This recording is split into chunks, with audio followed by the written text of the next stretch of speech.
नमस्कार, मी प्रशांत सागवेकर. महाराष्ट्र कॉलिंग या कार्यक्रमात तुम्हा सगळ्यांचं आज पुन्हा एकदा मनापासून स्वागत. आधुनिक वास्तू या विषयावरती आज आपण चर्चा करतोय आणि या विषयावर मार्गदर्शन करण्यासाठी आज माझ्यासोबत आहेत ॲडव्होकेट माधव गुरुजी. आपण सरांचं स्वागत करूया. सर नमस्कार. साईराम. कार्यक्रमात मनापासून स्वागत. चर्चेला सुरुवात करायची आहे, मात्र त्याआधी आपण सरांची थोडक्यात ओळख करून घेऊया. गुरुजींबद्दल बोलायचं झालं तर माधव गुरुजी यांनी शुक्राचार्य ॲस्ट्रॉलॉजी सेंटर दिल्लीमार्फत त्यांनी ज्योतिषशास्त्राचा विविध शाखांचा तब्बल 16 वर्षांचा अभ्यासक्रम पूर्ण करून राज ज्योतिष यांत्रिक ही पदवी संपादन केलेली आहे. एक गोष्ट या ठिकाणी मला आवर्जून नमूद करावीशी वाटते आणि ती म्हणजे हा प्रदीर्घ अभ्यासक्रम पूर्ण केलेले महाराष्ट्रामध्ये आजच्या घडीला फक्त 7 जण आहेत आणि श्री माधव गुरुजी हे त्यांच्यापैकीच एक आहेत. माधव गुरुजी हे रायगड जिल्ह्यातले आहेत आणि त्यांच्या घराण्याला ज्योतिष विद्याशास्त्रांची 7 पिढ्यांची परंपरा आहे आणि श्री माधव गुरुजी हे त्यांचे 7वे वंशज आहेत. हे कार्य आणि घराण्याची ज्योतिषशास्त्राची परंपरा ते खूप छान पद्धतीनं पुढे चालवत आहेत. माधव गुरुजी हे कायद्याचे पदवीधर देखील आहेत. प्रतिभा ॲस्ट्रॉलॉजी सेंटर हे पनवेल आणि दादर या ठिकाणी आहे त्यांचं आणि माधव गुरुजी हे दोन्ही सेंटरमध्ये आपली सेवा बजावत असतात. माधव गुरुजी यांना भेटण्यासाठी आपण पनवेल या सेंटरवरती सोमवार ते शुक्रवार या दिवसांमध्ये आणि प्रत्येक शनिवारी आणि रविवारी शिवाजी पार्क दादर या ठिकाणी आपण गुरुजींना निश्चितपणाने भेटू शकता आणि त्या ठिकाणी त्यांचं मार्गदर्शन जे आपल्याला आवश्यक आहे ते तुम्ही घेऊ शकता. आधुनिक वास्तू या विषयावरती आज आपल्याला गुरुजी मार्गदर्शन करणार आहेत, त्यामुळे उत्सुकता मला आहे. त्यामुळे चला चर्चेला सुरुवात करूया. सर पुन्हा एकदा मनापासून स्वागत. सगळ्यात महत्त्वाचा आणि पहिला प्रश्न, वास्तुशास्त्र आणि ॲस्ट्रॉलॉजी या दोन्ही शास्त्रांमध्ये परस्पर कशा पद्धतीने संबंध आहे आणि ही दोन्ही शास्त्र कशा पद्धतीने आपल्याला मार्गदर्शक ठरतात? वास्तुशास्त्र आणि ज्योतिषशास्त्र यांच्याबाबत जर परस्पर संबंध बघायचा झाला तर प्रशांत हे सांगता येईल की वास्तुशास्त्र आणि ज्योतिषशास्त्र या एकाच नाण्याच्या 2 बाजू आहेत. कारण वास्तुशास्त्रावरती जेवढं काही आर्टिकल आपल्याला मिळतं किंवा जेवढं काही आपल्याकडे संशोधन उपलब्ध आहे जे ऋषींनी केलेले आहे त्या सगळ्या ऋषींनी ॲस्ट्रॉलॉजीमध्ये सुद्धा कार्य केलेलं आहे. इवन दो वास्तुशास्त्राला तुम्हाला म्हणजे की वास्तुशास्त्र तुमच्या आयुष्यात येतं ज्यावेळेला तुम्हाला नवीन वास्तू घ्यायचे आहे, नवीन घर तुम्हाला खरेदी करायचं आहे आणि त्यावेळेला तुम्हाला वास्तुशास्त्र या विषयाच्या ओढ लागते. म्हणजे त्याच्या अगोदर ज्योतिषशास्त्र चालू होतं. म्हणजे आवर्जून संबंध सांगायचा आला तर मला आपल्या सगळ्या प्रेक्षकांना सांगावंसं वाटतं की तुम्हाला नवीन घर घ्यायचं असेल तर सर्वात पहिले तुम्ही ॲस्ट्रॉलॉजीमध्ये यायला पाहिजे. कारण जसं एखादा विवाह आपल्याला जुळवायचा असतो त्यावेळेला आपण बघतो की विवाहाचे योग आहेत का किंवा त्याबाबतचं काय मार्गदर्शन आहे.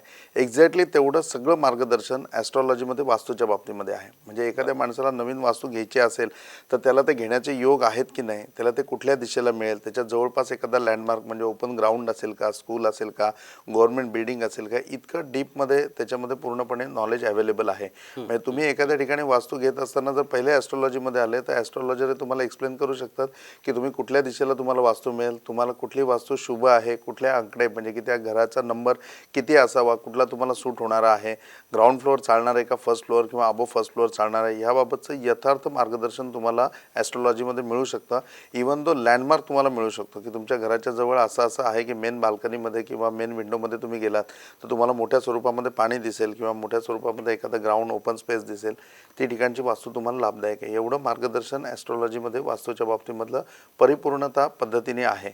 आणि वास्तुशास्त्रामधला अभ्यास करत असताना जर आपण भृगुसंहिता काढली तर भृगुसंहितामध्ये प्रकरण 14मध्ये वास्तूचा दरवाजा कोणत्या दिशेला असावा, दक्षिण दिशेला का नसावा किंवा कुठल्या दिशेला आणखीन शुभ आहे याबाबतचं यथार्थ वर्गीकरण जवळजवळ 3 प्रकरणामध्ये भृगु ऋषींनी स्वतः लिहिलेलं आहे. त्याच्यामुळे वास्तुशास्त्र आणि ज्योतिषशास्त्र म्हणजे ॲस्ट्रॉलॉजी हे काही डिफरंट नाही आहे. म्हणजे ह्या एकाच नाण्याच्या 2 बाजू आहेत. बरं सर, असं आम्ही अनेकदा चर्चेमध्ये ऐकतो की वास्तूला स्वतःचा असा एक गंध असतो, तर हे खरं आहे का आणि त्याच्यावरून कोणत्या पद्धतीचे अनुमान काढता येऊ शकतात का? प्रत्येक वेळेला ज्या वेळेला वास्तूबाबत म्हणजे की विचार निघतो की एखाद्या घरामध्ये राहायला आल्यानंतर त्या घराच्या बाबतीमधल्या किंवा त्यातल्या अनुभवाच्या बाबतीमधल्या वेगवेगळ्या गोष्टी ज्या वेळेला प्रत्येकाला अनुभवायला यायला लागतात आणि मग कुठेतरी मनामध्ये शंका निर्माण होते की आपल्या वास्तूमध्ये काही दोष आहे का किंवा आपली वास्तूमध्ये काही मांगल्य ऊर्जा कुठल्या प्रकारचं हे आहे. हे शोधत असताना सर्वात पहिले कुणालाही माहितीच नसतं की वास्तूचा दोष म्हणजे काय. तर वास्तूमध्ये दोष आहे का, वास्तूमध्ये ऊर्जा आहे का, हे परिमाण करण्याकरता प्रत्येक वास्तूचा स्वतःचा असा एक गंध असतो. असे 4 प्रकारचे गंध वास्तूमध्ये तुम्हाला अनुभवायला मिळतात. म्हणजे उत्तम वास्तू असेल की खूप सुंदर वास्तू आहे, सात्विक आहे आणि पूर्णपणे पॉझिटिव्ह आहे, तर त्याच्यामध्ये साजूक तुपाचा जसा स्मेल येतो तसा स्मेल त्या वास्तूमध्ये येतो. दुसरं, वास्तूमध्ये रक्ताचा वास राहतो, की रक्ताला एक स्वतःचा स्मेल आहे, तसा रक्ताचा स्मेल आहे तो वास्तूमध्ये येतो. तिसरा जो स्मेल होतो त्या तिसऱ्या स्मेलमध्ये असं आहे की धान्याचा वास, म्हणजे धान्य जर आपण भरून ठेवलं किंवा आपण धान्याच्या दुकानामध्ये गेलो तर धान्याचा जो पर्टिक्युलर स्मेल आहे तसा स्मेल घरामध्ये येतो.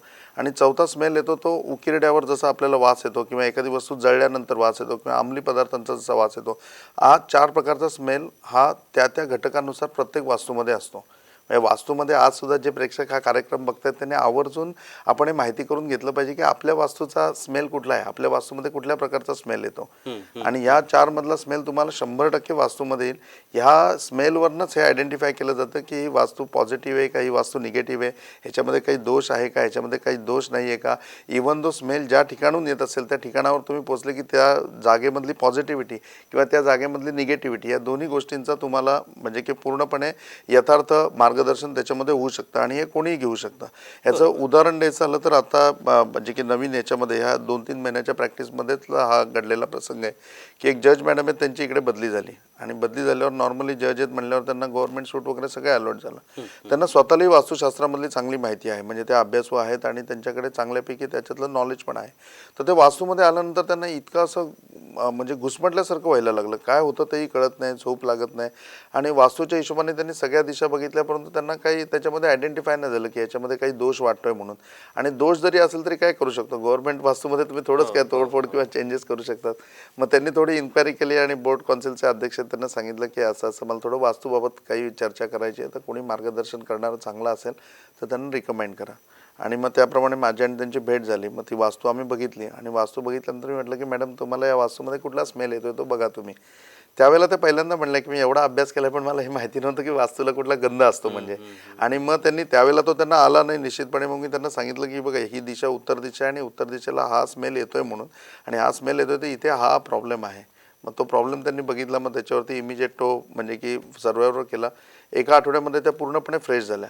परंतु त्यांनी हा गंध आहे याच्यावरती अभ्यास करायला सुरुवात केली. मग त्या ज्या ज्या ठिकाणी जात असतील, भेटत असतील, कोर्टामध्ये जात असेल, कोर्टामध्ये त्यांच्या रूममध्ये जात असेल, तर प्रत्येक ठिकाणी तो स्मेल घेण्याचा त्यांनी प्रयत्न केला. आणि मग जवळजवळ महिना सव्वा महिन्याच्या नंतर त्यांनी स्वतःहून मला फोन केला की आता मला समजायला लागलं की वास्तूमध्ये स्मेल आहे, याच्यातले 3 प्रकारचे स्मेल तर मला समजले, म्हणजे मी स्वतः घेतलेत ते. एक अजून रक्ताचा आहे तो मला अजून मिळालेला नाही आहे, पण म्हणजे की आता मला निश्चित विश्वास बसला आहे की हा पण स्मेल असेल आणि ते आता त्याबाबतचा पूर्णपणे अभ्यास करतात. म्हणजे की वास्तूला एक स्वतःचा स्मेल आहे की ज्या स्मेलवरनं तुम्ही कळू शकतं की पॉझिटिव्ह आहे का निगेटिव्ह आहे किंवा कुठल्या भागामधनं स्मेल येते तर तिकडे काय निगेटिव्हिटी आहे. इतकं हे इझी आहे. आणि मी प्रेक्षकांनाही सुद्धा सांगेन की मी पुन्हा एकदा रिपीट करतो की तुपाचा वास येत असेल तर तुमची वास्तू खूप चांगली आहे. रक्ताचा वास येत असेल तर कुठल्या दिशेने येतोय त्या दिशेला काही ना काही प्रॉब्लेम आहे आणि त्याच्या रिलेटेड तुम्हाला प्रॉब्लेम 100% असणार. धान्याचा वास येत असेल तर त्याच्याबाबतच्या रिलेटेड सुद्धा पॉझिटिव्हिटी निगेटिव्हिटी आहे किंवा चौथा उकिरड्यासारखा किंवा अंमली पदार्थांचा जळल्यासारखा वास तुमच्या वास्तूमध्ये येत असेल तर निश्चितपणे आहे. तुम्ही आजूबाजूच्या घरांमध्ये सुद्धा जाऊन तो मार्क करू शकता. तुमच्या घरातला एक वेळ तुम्हाला वास येणार नाही पण बाजूच्या घरातला लगेच येईल तुम्हाला. तर तुम्ही याची परीक्षा घ्या. 100% याच्यावरूनच वास्तूची परीक्षा केली जाते. नक्की सर. आता आपण थोडंसं स्मेलबद्दल बोललो, गंधाबद्दल बोललो. आता मला आकाराविषयी विचारायचं आहे. कारण आपण जी घरं बघतो, बंगलोज असतील म्हणा किंवा ग्रामीण भागामध्ये असणारी जी घरं आहेत, फ्लॅट्स असतील, हे वेगवेगळ्या आकारांचे असतात. तर या आकारांचा काही परिणाम असतो का आणि त्याच्यावरून काही गुणवत्ता किंवा असं आपल्याला काही ठरवता येतं का? प्रशांत, वास्तूच्या बाबतीमध्ये आत्तापर्यंत बघितलं तर फक्त लोक एवढंच बघतात की माझा पूर्वाभिमुख घर आहे ना, माझं पश्चिमाभिमुख घर आहे ना, तर एवढ्यापुरतं सीमित राहतं. परंतु आपण हा प्रोग्रामचं टायटलच दिलं आधुनिक वास्तू. आणि ह्याच्यामध्ये ज्या वेळेला वास्तू व्हिजिट ट्रॅव्हल करतो त्यावेळेला आधुनिक विचार जे आहेत की जे सर्वसामान्यांना पटतील आणि पटतील म्हणण्यापेक्षा त्यांना ते समजतील याच प्रकारे आपण सांगायला पाहिजे. तर मूलभूत तुम्ही वास्तूच्या याच्यामध्ये फक्त 10 दिशा म्हणजे वास्तुशास्त्र नाही आहे. म्हणजे पूर्वाभिमुख आणि पश्चिमाभिमुख किंवा दक्षिणाभिमुख एवढंच फक्त वास्तूचं नाही आहे. तर वास्तूचा आकार आणि वास्तूचा विस्तार हा सुद्धा महत्त्वाचा भाग आहे.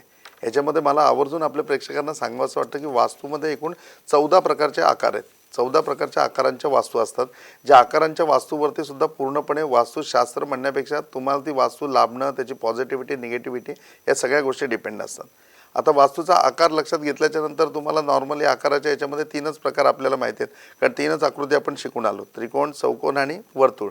परंतु याच्या व्यतिरिक्त व्याघ्रमुखी प्रॉपर्टी असते, वास्तू व्याघ्रमुखी असते, वास्तू गोमुखी असते, त्याचबरोबर मृदुंगाच्या आकाराची सुद्धा वास्तू असते. हे प्रमुख 3 प्रकार आहेत.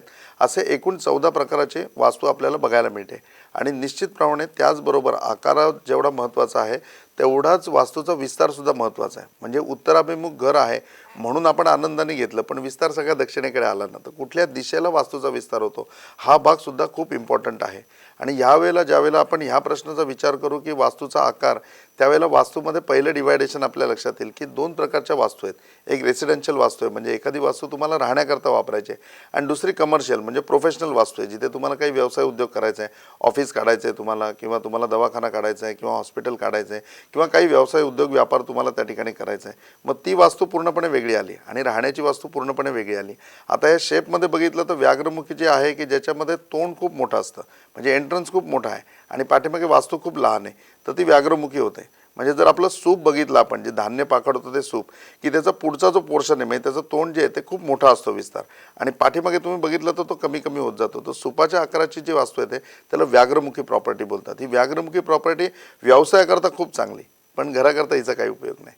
दुसरी वास्तू बघितली तर ते सूप आपण उलटं केलं तर ते जसं मागे एकदम तुम्ही बघाल तर छोटं आहे आणि पाठीमागे विस्तार मोठा होईल त्याचा, तर त्याप्रमाणे एंट्रन्स लहान असेल आणि आतमध्ये प्रॉपर्टी मोठी असेल तर ती गोमुखी प्रॉपर्टी होते. ही प्रॉपर्टी खूप चांगली राहण्याकरता, व्यवसायाकरता पण निश्चितपणे चांगली. अशा आकारावरती वास्तूचं पूर्णपणे गणित असतं. आता आकार आणि उकार याच्यामध्ये बोलायचं झालं की आकार आणि विस्तार याच्यामध्ये बोलायचं झालं तर प्रोफेशनल व्हिजिटमध्ये कितीतरी वेळेला असं होतं, म्हणजे की लोकांची म्हणजे दुकानदारांची तक्रार असते की आमचं दुकान खूप चांगलं चालतंय पण मला माणूसच टिकत नाही, मला चांगला माणूस मिळालाच नाही, किंवा माणूस कामाला राहिला की 2 महिन्यांनी निघून जातो. आत्तापर्यंत असे 15-20 लोक कामाला निघून गेली. मग त्याच्याकरता वास्तू व्हिजिट केले आणि त्याच्यावर उपाय सांगितले, ज्या उपायाने आता त्यांच्याकडे कायमस्वरूपी माणसं टिकत आहेत. किंवा एखाद्या वास्तूमध्ये हा प्रॉब्लेम आहे की त्या प्रॉब्लेममध्ये म्हणजे त्यांच्या घरामध्ये इलेक्ट्रॉनिक वस्तूच बंद पडतात, म्हणजे मिक्सर बंद पडेल, टी व्ही बंद पडेल, त्यानंतर फ्रीज बंद पडेल, की शेवटी ते रिपेअर करून कंटाळले. 4 वेळा वायरिंग बदलून झालं. मग आता त्यांनी त्याच्याकरता वास्तू व्हिजिट केली, तेव्हा त्यांना कळलं की या आकारामध्ये प्रॉब्लेम आहे. जो त्याच्यामध्ये त्याच्यावरती उपाय होता तो केला. आता त्यांच्याकडे इलेक्ट्रॉनिक वस्तू पूर्णपणे व्यवस्थित आहेत.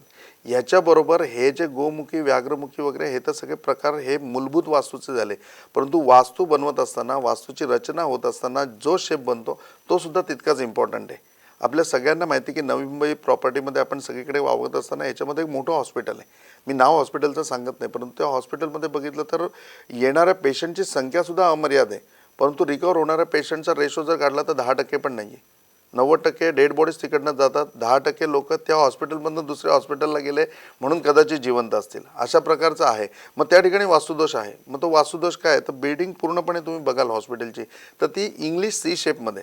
आता इंग्लिश सी शेप जर तुम्ही ड्रॉ केला किंवा इंग्लिश आपण यू शेप जर बघितला तर एक चुलीचा आकार होतो पूर्णपणे. जशी आपल्याकडे चूल असते की मध्ये पूर्णपणे अग्नी पेटवतो आणि पूर्णपणे तो सी असतो की ज्या सीमध्येच आपण चूल म्हणतो. या चुलीच्या आकाराची बिल्डिंग झाली ना की ते तुमच्या आयुष्यभर धुमसतच राहणार.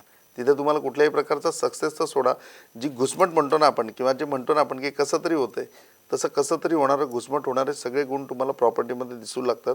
पॉझिटिव्हिटी पण नाही मिळत, निगेटिव्हिटी पण नाही मिळत, रिझल्टच मिळत नाही, कारण कामाची कुठल्या सुरुवातच होत नाही. अशा प्रकारचे प्रॉब्लेम आकारामध्ये आणि विस्तारामध्ये ह्याच्यामध्ये 100% आहे. तुम्ही तुमच्या प्रॉपर्टीमध्ये बघताना किंवा नवीन प्रॉपर्टी घेताना किंवा राहत असलेल्या प्रॉपर्टीमध्ये दिशेला तर महत्त्व द्या, परंतु वास्तुशास्त्र फक्त दिशेपुरतं नाही आहे, ते आकारामध्ये सुद्धा आहे. तर तो आकार, उकार, त्याचा विस्तार या तिन्ही गोष्टीमध्ये पूर्णपणे जाणून घ्यायला पाहिजे. नक्कीच. खूप छान अशी माहिती आधुनिक वास्तू या विषयावरती सर आपल्याला मार्गदर्शन करतायत. किती छोट्या छोट्या गोष्टी असतात बघा, ज्या आपल्या आयुष्यावरती प्रभाव टाकत असतात, आणि हे जर आपण जाणून घेण्याचा प्रयत्न केला, त्याच्या पाठीमागचं शास्त्र जाणून घेण्याचा प्रयत्न केला, तर मला वाटतं असतं की आपल्या आयुष्यामध्ये येणाऱ्या ज्या काही समस्या अडचणी आहेत त्यावरचा मार्ग आपल्याला निश्चित मिळू शकतो. आणि त्याकरता श्री माधव गुरुजी हे गेल्या अनेक वर्षांपासून या सगळ्या गोष्टींवरती काम करत आहेत. तुम्ही त्यांचं मार्गदर्शन घेऊ शकता. आता टी व्ही स्क्रीनवरती सरांचे नंबर सुरू आहेत. सोमवार ते शुक्रवार सर पनवेलच्या सेंटरवरती असतात आणि शनिवार रविवार सर दादरच्या शिवाजी पार्कच्या त्यांच्या सेंटरवरती असतात. त्यामुळे तिथे प्रत्यक्षात भेटून देखील तुम्ही त्यांचं मार्गदर्शन निश्चितपणे घेऊ शकता. वेळ होते एका छोट्याशा विश्रांतीची. कुठे जाऊ नका, पाहत राहा महाराष्ट्र कॉलिंग.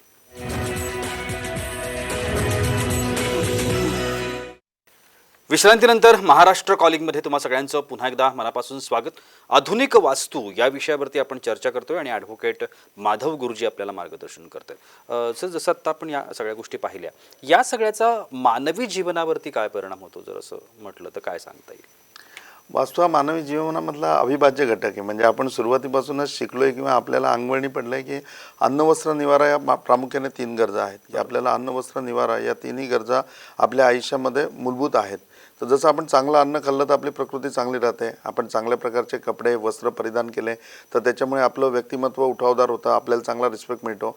एक्झॅक्टली तेवढाच जसा अन्नाचा आणि वस्त्राचा इफेक्ट आहे तेवढाच निवाऱ्याचा पण आहे. निवारा आला की अर्थात वास्तू आली.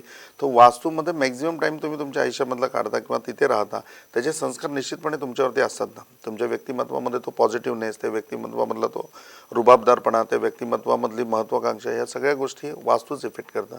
तर वास्तूचा मानवी जीवनावरती मूलभूत इफेक्ट आहे. जेवढा अन्नाचा आहे, जेवढा वस्त्राचा आहे, तेवढा निवाराचा म्हणजे वास्तूचाही आहे. नक्कीच. सर, प्रत्येक वास्तूमध्ये ऊर्जा असते, प्रत्येक वास्तूमध्ये मांगल्य असतं, प्रत्येक वास्तूमध्ये तत्व असतात. आता या सगळ्याचा जो परिणाम आहे तो वास्तू पवित्र अपवित्र असं ठरवण्यात काही त्याचा उपयोग होतो का म्हणा, किंवा असं काही असतं का? ऊर्जा, तत्व आणि मांगल्य या सगळ्या गोष्टी वास्तूमध्ये 100% म्हणजे पाहिजेत. अच्छा. असतातच असं नाही. ज्यावेळेला ते नसतात म्हणजे ज्यावेळेला ते अब्सेन्स असतील त्याच्या वेळेला निश्चितपणे तुम्हाला त्या ठिकाणी त्यालाच तो वास्तुदोष म्हणतो आपण. की वास्तुदोष म्हणजे काय, तर वास्तुदोष म्हणजे असं काही कुठला इन्स्ट्रुमेंट नाही आहे किंवा अशी कुठली वस्तू नाही आहे म्हणजे की ती वस्तू आहे म्हणजे तो दोष आहे. तर याचमुळे होतात की कधी वास्तूमध्ये ऊर्जा, जे आता ऊर्जामध्ये बघितलं तर ऊर्जा 2 स्वरूपाच्या आहेत. एक पॉझिटिव्ह एनर्जी असणार आणि एक निगेटिव्ह एनर्जी असणार. तर वास्तूमध्ये पॉझिटिव्ह एनर्जी पाहिजे. पॉझिटिव्ह एनर्जी असेल तर उत्तम आहे, पण पॉझिटिव्ह एनर्जी नसेल, निगेटिव्ह असेल तर मग त्याचे निगेटिव्ह इफेक्ट पूर्णपणे म्हणजे की माणसाला फेस करावे लागतात, तिथे राहणाऱ्या लोकांना ते फेस करावे लागतात. त्याच्याबरोबर मांगल्य ही सर्वात महत्त्वाची गोष्ट आहे. आज आपण कुठली पण गोष्ट करत असताना, घरामध्ये वावरत असताना त्याच्यामध्ये मांगल्य असायला पाहिजे. कितीतरी लोकांच्या ह्याच्यामध्ये की त्यांना वास्तूमध्ये दोष काय आहे तो माहितीच नाही आहे. आणि आज असं झालं की आता दोन्ही बहिणी लग्नाच्या आहेत, मुलगा पण लग्नाचा आहे, कुणाचंही लग्न जमत नाही. मग लग्न जमत नाही, मग त्याचं मूळ शोधत शोधत ते वास्तुशास्त्रामध्ये येतात की आमच्या घरात तर काही प्रॉब्लेम नाही ना. आणि मग त्यावेळेला वास्तू व्हिजिट करतात त्यावेळेला त्यांच्या लक्षात येतं की आपल्या घरामध्ये मांगल्यच नाही आहे. आणि मांगल्य घरामध्ये नाही तर खरंच आपण घर घेतल्यापासून वास्तुशांत पण नाही करू शकलो, घर घेतल्यापासून आपण सत्यनारायणाची साधी पूजा पण नाही करू शकलो. मग लग्न तर खूप म्हणजे की बाजूची गोष्ट झाली. मग अशा वेळेला मांगल्य प्रॉपर्टीमध्ये नाही आहे. मग मांगल्य निर्माण करावं लागतं. त्या प्रॉपर्टीमध्ये मांगल्य यायला पाहिजे. ज्यावेळेला प्रॉपर्टीमध्ये मांगल्य येईल त्याच वेळेला तुम्हाला धर्मा रिलेटेड कुठली गोष्ट आहे, एखादी पूजा म्हणा किंवा याच्या व्यतिरिक्त लग्न कार्य वगैरे या सगळ्या गोष्टी करता येतील. म्हणजे तर निश्चितपणे मांगल्य त्याच्यामध्ये पाहिजे. तिसरं म्हणजे तत्व. आता पंचतत्व, तत्वामध्ये काय येणार तर आकाश, जल, तप, वायू या ज्या गोष्टी आहेत म्हणजे जी पंचतत्व पंचमहाभूत आहेत ही प्रॉपर्टीमध्ये असायलाच पाहिजेत. आता तुमच्या जर घरामधनं आकाश दिसत नसेल तर तुम्हाला महत्त्वाकांक्षा राहणारच नाही. बरोबर. मग तुम्हाला पूर्णपणे असं वाटेल की बस आहे त्या ह्याच्यामध्ये रुटीन लाईफच तुम्ही जगत राहाल.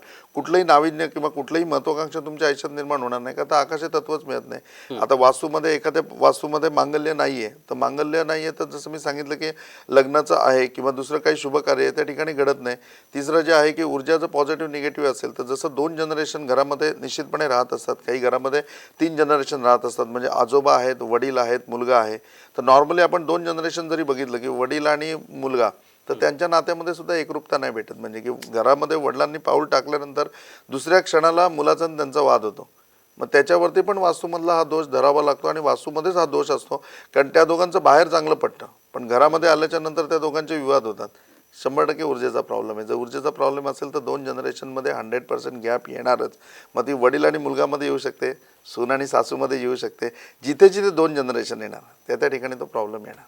बापरे. सर, अनेक वेळेला आपण असंही आम्ही चर्चा ऐकतो की सगळं वास्तुरचनेनुसार केलंय पण ती वास्तू फलदायी नाही. याला काय कारण असू शकतं? प्रशांत, ह्याच्याकरताच वास्तू विजिट आहे. म्हणजे लोकांना आवर्जून ज्यावेळेला लोक म्हणतात की मी पुण्याला राहतो गुरुजी, एवढ्या लांबून तुम्ही इकडे येण्यापेक्षा मी तुम्हाला मॅप सेंड करतो, तुम्ही बघा. मी सांगतो नाही 2 दिवस उशीर होईल पण मी स्वतः येऊन व्हिजिट करतो. त्याचं कारणच हे आहे की वास्तूमध्ये सगळी रचना बरोबर आहे, ज्या दिशेला जे पाहिजे ते सगळं आहे.